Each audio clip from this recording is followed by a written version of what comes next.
Park across 2 spaces so nobody parks next to you? Challenge accepted.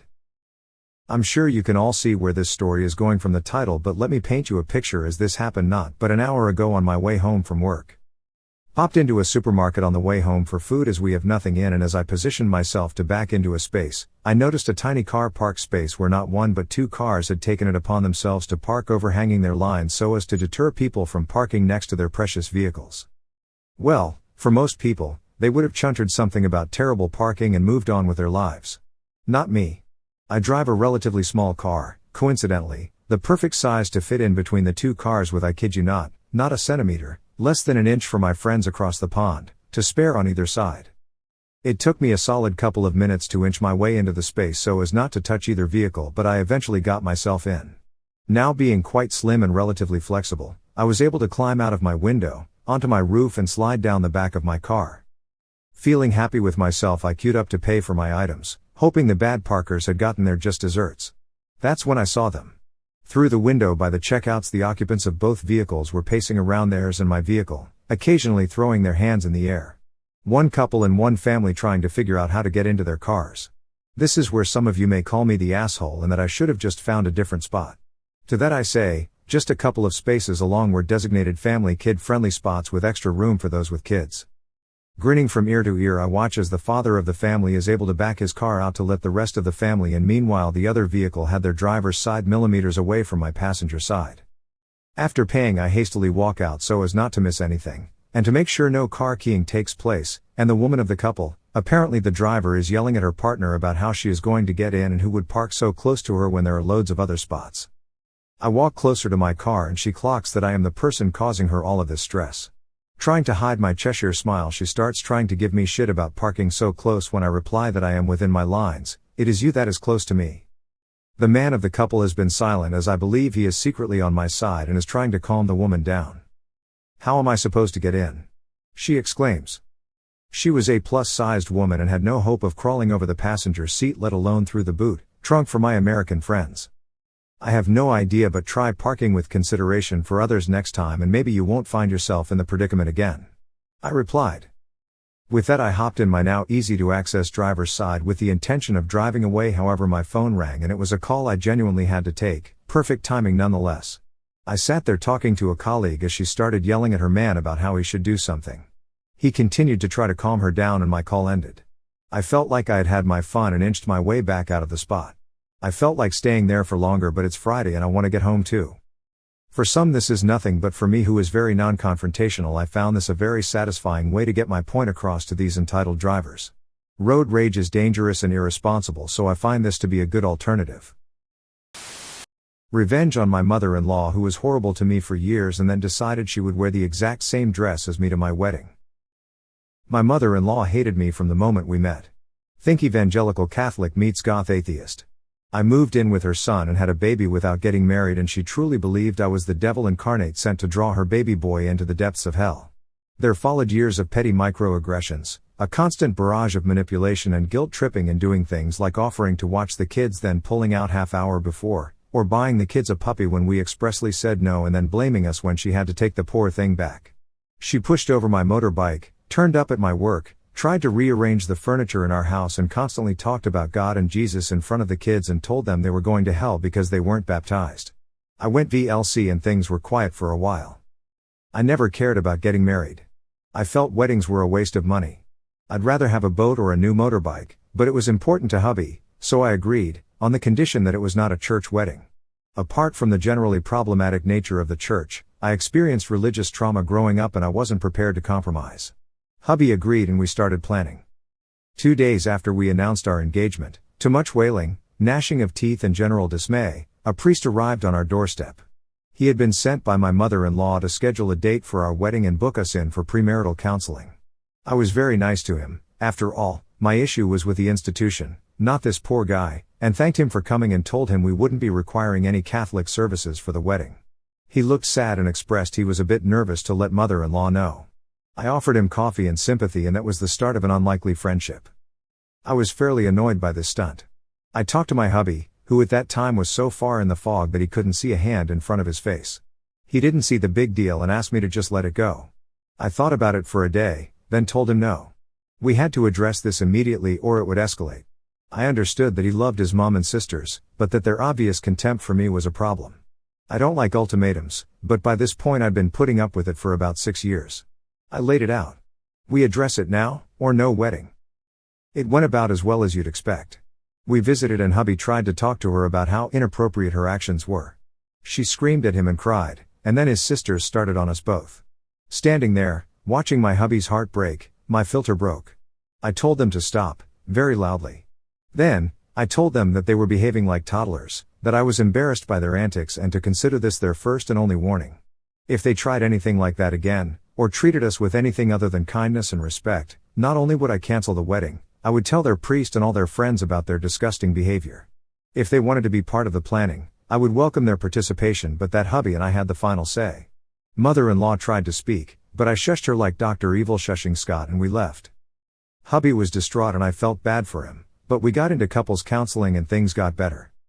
Meanwhile, mother-in-law and the sisters-in-law seemed to have taken things on board and were maintaining a frosty civility, although I was banned from their house because I was scary. Fast forward about 12 months. Time for dress shopping. Ye gods, I hated the idea of a wedding dress. I hate pale colors. I hate dressing up. I hate dresses. Just everything about the idea made me want to fake a coma to get out of it, but I'd promised my own very mom and brother that we could do this together. So mom, mother-in-law, 3 sister-in-law, brother and his wife all traipsed along with me to marvel at the sight of me in a dress. And it wasn't a bad day. The in-laws behaved and I found a dress that I didn't hate as much as the others. I paid for it and we left. The next day, I got a call from the shop. Mother-in-law and the sisters-in-law had ordered themselves the exact same dress as me. I told hubby and he didn't really believe it. I laughed about it for a bit, went back to the shop and ordered a new dress. This one was dark purple with black trim. And then I had the idea. I don't have a lot of female friends. But all my male friends have wives who had wedding dresses. And sometimes they say they feel sad that they spent all that money on a dress that they'll never wear again. I talked to hubby and he agreed, so the invitations went out and every person who had ever worn a wedding dress was invited to wear it to our wedding. Mother-in-law and the sisters-in-law got different invitation that specifically asked that they not wear white. Dress code was stated as whatever you're comfortable in. I wasn't there for the initial confusion that swiftly turned to rage, but my mom and brother gleefully recounted the story later. All 4 of them turned up in their beautiful white dresses with their beautiful makeup and hair, and were completely absorbed by the rest of the crowd. They didn't stand out. They looked exactly like everyone else. Except for my mom and brother's wife, who wore purple like me. They weren't going to ruin my day by upstaging me. My hubby, who up to that point really didn't think they would do something so vile, turned to stone that day. They had finally shown the depths that they would sink to and the last of the fog was swept away. I turned up in the sidecar of a Harley. I did experiment with riding in the dress but it didn't end so well and the shop had to make a few emergency repairs the week before, and I walked down the aisle to the Imperial March by myself. My brother was my maid of honor and his wife was my hubby's best man. Remember the priest? Well, he wasn't allowed to officiate outside a church as a priest, so he was our MC. This was the icing on the cake, because I saw mother-in-law's face light up when she saw him. Until he introduced the marriage celebrant and handed her the microphone. We had a pagan handfasting, jumped over a broomstick and walked back down the aisle to Sweet Child O' Mine, while our 2 kids played air guitar and danced ahead of us. And ignored mother-in-law and the sisters-in-law when they tried to get them to go over there. I came face to face with my mother-in-law at the door. She was incandescent with rage. She went to speak, but my hubby stepped forward, and he shushed her. Right in front of everyone. It was glorious. She didn't speak to either of us for the rest of the night. She didn't speak to us for nearly a month. And then she called one day to ask to see the kids as if nothing had happened. So I let it go, because my husband and I had one. But every now and then I wear the purple dress when I know she'll be at an event. Because I'm petty like that. I have to pay to print personal stuff at work?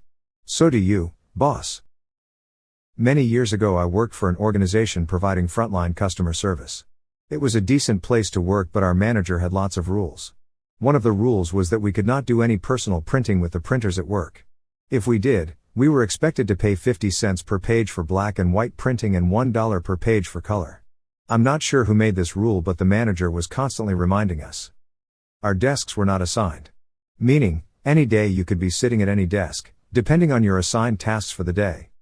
One day, I was interviewing for another job within the organization, but at another location. Prior to the interview, the manager of the other location asked me if I'd mind printing a copy of my resume and bringing it with me as their printers were down for the day. I said no problem and figured I'd print it at work since it was work related. I was sitting at a desk that did not have a printer at it.